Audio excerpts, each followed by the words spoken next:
नमस्कार, सुरेखा रेसिपीमध्ये तुमचे खूप खूप स्वागत आहे. आज मी तुम्हाला न थापता न लाटता तांदळाच्या पिठाचे कुरकुरीत वडे बनवून दाखवणार आहे. हे वडे 4 ते 5 दिवस आरामात टिकतात. त्यामुळे तुम्ही हे प्रवासातसुद्धा नेऊ शकता किंवा मुलांच्या टिफिनसाठी पण बनवू शकता. नाश्त्यासाठी सुद्धा बनवू शकता. अजिबात तेलकट होत नाही, कमी साहित्यात तयार होतात आणि घरच्याच साहित्यामध्ये तयार होतात. चला तर मग वेळ वाया न घालवता हे वडे कसे बनवायचे ते पाहूया.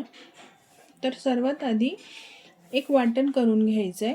त्यासाठी मी इथे 5 ते 6 हिरव्या मिरच्या, 10 लसूण पाकळ्या हे मिक्सरच्या भांड्यात पाणी न घालता आपल्याला याचं जाडसर असं वाटण तयार करून घ्यायचं आहे. तर हे बघा, या पद्धतीचं मी वाटण तयार करून घेतलेलं आहे. हे आता आपण प्लेटमध्ये काढून घेऊया. आता आपल्याला एका ताटामध्ये तांदळाचे पीठ घ्यायचे. मी 1 वाटी इथे रेशनच्या तांदळाचे पीठ घेतलेले आहे. तुम्ही तुमच्या आवडीचे कुठलेही तांदळाचे पीठ या रेसिपीसाठी घेऊ शकता, तुम्हाला जे आवडत असतील ते.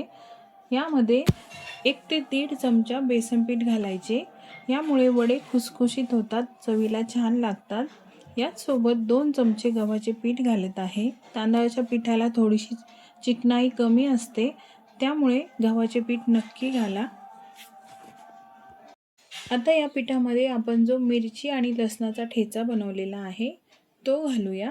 या ठेच्यामुळे सुद्धा हे वडे खूप छान चवीला लागतात.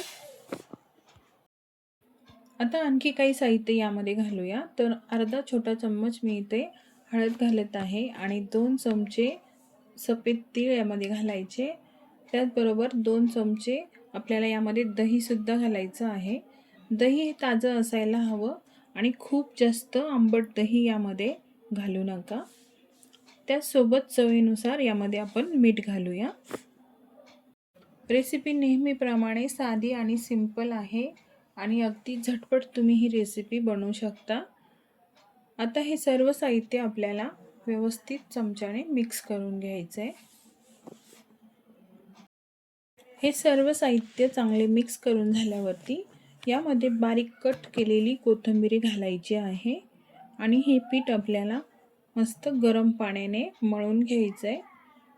हाताला सोसवेल इतकंच आपल्याला गरम पाणी घ्यायचं आहे, जास्त गरम करायचं नाही. थोडं थोडं पाणी घालून हे गव्हाच्या पिठासारखं आपल्याला हे पीठ मळून घ्यायचं आहे. आपण चपातीसाठी जसे पीठ मळतो त्यापेक्षा थोडंसं घट्टसर हे पीठ मळायचं आहे. तर हे बघा, अशा पद्धतीचं हे पीठ आपल्याला मळून घ्यायचं आहे. आता यावरती झाकण ठेवून 10 मिनटं रेस्ट करून घेऊ. जर तुमच्याकडे टाईम नसेल तर लगेच तुम्ही या पिठाचे वडे बनवू शकता. 10 मिनटं झालेली आहे आणि इथे आपलं हे पीठसुद्धा व्यवस्थित असं भिजलं आहे. याला पुन्हा थोडंसं आपण मळून घेऊया. आता काय करायचं आहे, या पिठामधला थोडासा लिंबाच्या आकारा इतका गोळा आपल्याला हातावरती घ्यायचा आहे आणि असा गोल करून घ्यायचा आहे. हे गोळे तुम्ही सर्व एकत्र तयार करून तेव्हासुद्धा हे सर्व वडे बनवू शकता किंवा एक एक वडासुद्धा या पद्धतीने बनवून घेऊ शकता. यासाठी मी पोळपाटवर इथे 2 प्लॅस्टिक शीट्स घेतलेल्या आहेत. आता ह्या दोन्ही शीट्सला आपल्याला तेल लावून घ्यायचं आहे. जास्त तेल लावायचं नाही, 1 ते 2 थेंब तेल लावून घ्यायचं आहे. असं तेल लावून घेतल्यामुळे वडे याला चिटकत नाही. आता या शीट्सवर आपण बनवलेला पिठाचा गोळा ठेवून घ्यायचा आणि त्यानंतर दुसरी प्लॅस्टिक शीट्स यावरती ठेवायची आहे आणि अशी एक प्लेट घ्यायची आणि या प्लेटच्याच मदतीने आपण हे वडे बनवून घेणार आहोत. प्लेट यावरती अशी ठेवायची आणि असं प्रेस करायचं. अशा पद्धतीने जर तुम्ही हे वडे बनवले तर एकसारखे हे वडे बनतात आणि झटपटसुद्धा होतात. हे बघा, अशा पद्धतीने व्हिडिओमध्ये दाखवल्याप्रमाणे आपल्याला हे करून घ्यायचे आहे. जर कडेला जाड असतील तर बोटाने असं थोडंसं प्रेस करायचं किंवा कडेला क्रॅक गेलेल्या असतील त्यासुद्धा व्यवस्थित आपल्याला करून घ्यायच्या आहेत. हे बघा, किती छान वडा तयार होतो अगदी काही सेकंदामध्येच. मस्त एकसारखे हे वडे तयार होतात या पद्धतीने जर बनवले तर. आता हे लगेच आपल्याला तळून घ्यायचे आहेत. जास्त जाडही नाही आणि जास्त पातळही नाही, असं मध्यम आकाराचे मी हे वडे तयार करून घेतलेले आहे. आता कढईमध्ये तेल गरम करायला ठेवलंय. तेल चांगलं कडकडीत गरम होऊ द्यायचं आहे. तेल चांगले कडकडीत गरम झालेले आहे. आता यामध्ये हे वडे आपण तळून घेऊया. हे वडे मस्त खरपूस आणि कुरकुरीत होईपर्यंत आपल्याला तळून घ्यायचे आहे. तेलात सोडल्यावरती झाऱ्याने असे आपले तेल यावरती सोडत राहायचे, म्हणजे वडे छान कुरकुरीत होतात आणि टम्म फुगतात. आणि गॅसची फ्लेम ही मोठीच ठेवायची आहे. 2 मिनिटांमध्ये हा वडा चांगला खरपूस असा तळून होतो. तुम्ही याला वडे म्हणू शकता किंवा तांदळाच्या पुऱ्यासुद्धा म्हणू शकता, पण आम्ही याला वडेच म्हणतो. तर हे बघा, अशा पद्धतीने मस्त तळून हे वडे घ्यायचे आहे. मस्त आपला हा वडा टम्म असा फुगलेला आहे. हा तळून पण झालेला आहे. आता आपण हा काढून घेऊया आणि अशाच पद्धतीने दुसरे पण वडे तळून घेणार आहोत. आता मी तुम्हाला आणखीन एक पद्धत दाखवणार आहे हे वडे बनवण्याची. तर दुसरी पद्धत अशी आहे, पहिल्यासारखंच आपल्याला दोन्ही सीटला तेल लावून घ्यायचं आहे आणि पिठाचा गोळा ठेवून दुसरी सीट यावरती ठेवायची.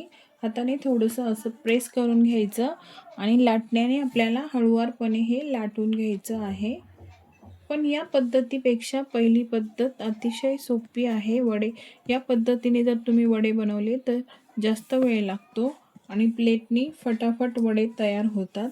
तुम्हाला जी पद्धत चांगली वाटेल त्या पद्धतीने तुम्ही बनवू शकता. तर इथे आपला हा वडा लाटून तयार झालेला आहे. हे वडे तुम्ही तुमच्या आवडीनुसार लहान मोठे बनवू शकता. मी असे मीडियम पद्धतीचेच बनवून घेतलेले आहेत. आता हा बनवलेला वडासुद्धा आपल्याला तळून घ्यायचा आहे. तर इथे सर्व वडे तयार झालेले आहे. तुम्ही बघू शकता हे वडे किती छान दिसत आहे. जितके छान दिसतात त्यापेक्षाही कैक पटीने खायला खूप छान आहेत. टम्म फुगलेले पण आहे आणि तांदळाचे पिठाचे असल्यामुळे हे वडे अजिबात मऊ पडत नाहीत. मस्त कुरकुरीत होतात. आतून सुद्धा किती छान मस्त झालेले आहे, तुम्हाला दाखवते. मस्त कुरकुरीत आणि आतून पोकळ.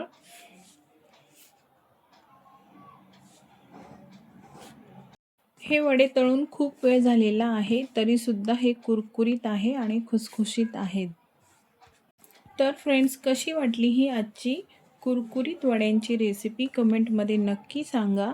एकदा तुम्ही बनवले तर 4 ते 5 दिवस आरामात टिकतात. प्रवासात नेऊ शकता, टिफिनला देऊ शकता, नाश्त्यासाठी सुद्धा बनवू शकता. रेसिपी आवडली तर लाईक करा, शेअर करा. सुरेखा रेसिपी चॅनलला सबस्क्राईब केलं नसेल तर सबस्क्राईब करा. सोबतच बेल आयकॉनला क्लिक करा, म्हणजे माझ्या सर्व रेसिपीज तुम्हाला बघायला मिळतील. पुन्हा भेटू पुढच्या रेसिपीमध्ये. तोपर्यंत मस्त खा आणि मस्त रहा.